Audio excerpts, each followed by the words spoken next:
విఠలదేవుడు దర్శనమిచ్చుట. సాయిబాబాకు భగవన్నామ స్మరణ యందును సంకీర్తమందును మిక్కిలి ప్రీతి. వారెప్పుడు అల్లా మాలిక్ అనగా అల్లాయే యజమాని అని అనుచుండేడివారు. 7 రాత్రింబవలు భగవన్నామ స్మరణ చేయించేడివాడు. దీనినే నామ సప్తాహమందు. బాబా ఒకప్పుడు దాసగును మహారాజును నామ సప్తాహము చేయుమనిది. సప్తాహం ముగియేవాడు విఠల్ దర్శనము కలుగునని వాగ్దానమిచ్చినచో నామ సప్తాహమును సలిపెడదని దాసగును జవాబిచ్చాడు. బాబా తన గుండెపై చెయ్యి వేసి తప్పనిసరిగా దర్శనమిచ్చును గాని భక్తుడు భక్తి ప్రేమలతో మొండవలెను. ఠాకూర్ నాథ్ యొక్క ఠాకూర్ పట్టణం, విఠల్ యొక్క పండరీపురం. శ్రీకృష్ణుని ద్వారకా పట్టణం ఇక్కడే అనగా షిరిడిలోనే ఉన్నది. ఎవరునూ ద్వారకకు పోవలసిన అవసరం లేదు. విఠలుడు ఇక్కడనే ఉన్నాడు. భక్తుడు భక్తి ప్రేమలతో కీర్తించినప్పుడు విఠలుడు ఇక్కడనే అవతరించును అన్నారు. సప్తాహం ముగిసిన పిమ్మట విఠలుడి క్రింద విధముగా దర్శనమిచ్చాను.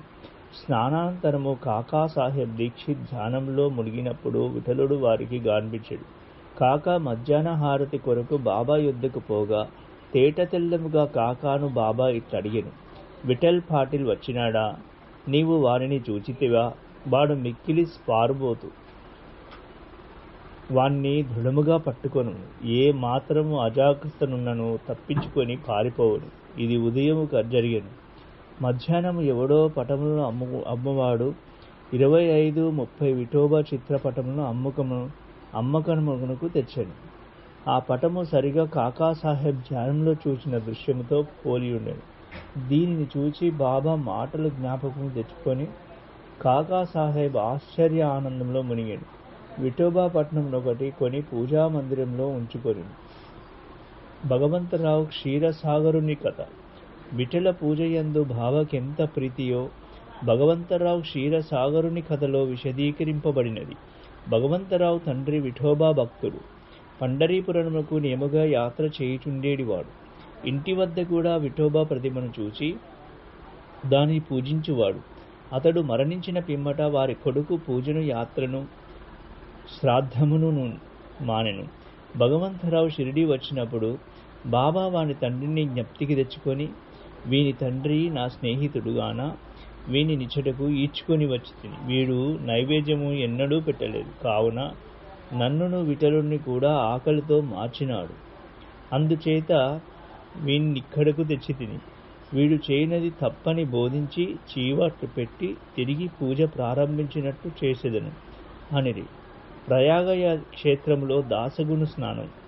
గంగా నది యమునా నది కలియు చోటను ప్రయాగని అని పేరు. ఇందులో స్నానమాచరించిన ప్రతి వానికి గొప్ప పుణ్యము ప్రాప్తించుగని హిందువుల నమ్మకం. అందుచేతనే వేల కొలది భక్తులు అప్పుడప్పుడు పోయి స్నానమాడుదురు.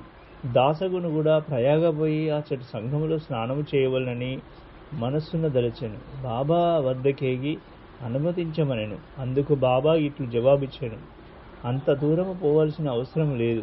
మన ప్రయాగ ఇచ్చటనే కలదు. నా మాటలు విశ్వసింపు.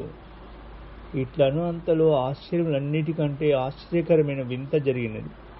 దాసగును మహారాజు బాబా పాదాలపై శిరస్సుంచిన వెంటనే బాబా 2 పాదముల బొటన వేళ్ల నుండి గంగా యమునా జలములు కాలువలుగా పారెను. ఈ చమత్కారమును చూచి దాసగును ఆశ్చర్యచకితుడయ్యాను.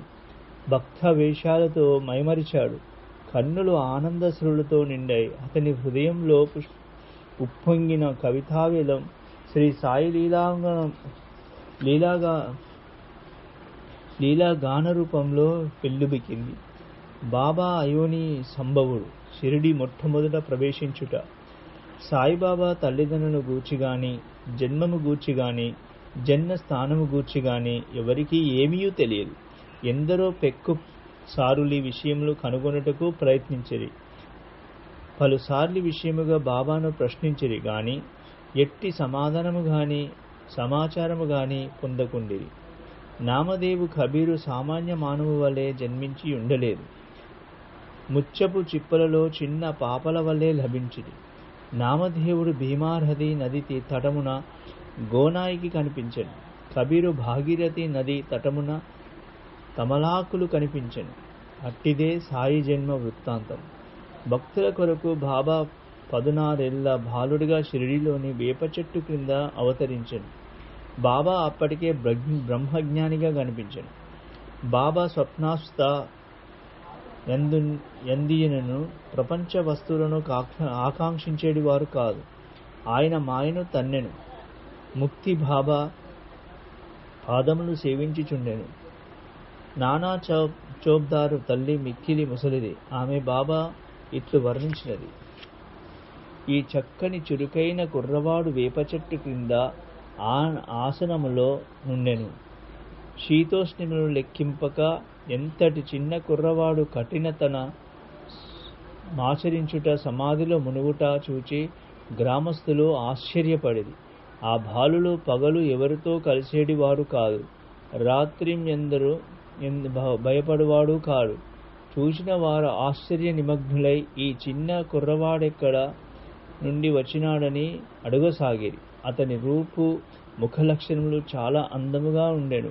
చూచిన వారెల్లరూ ఒక్కసారిగా ముగ్ధులగుచుండిరి.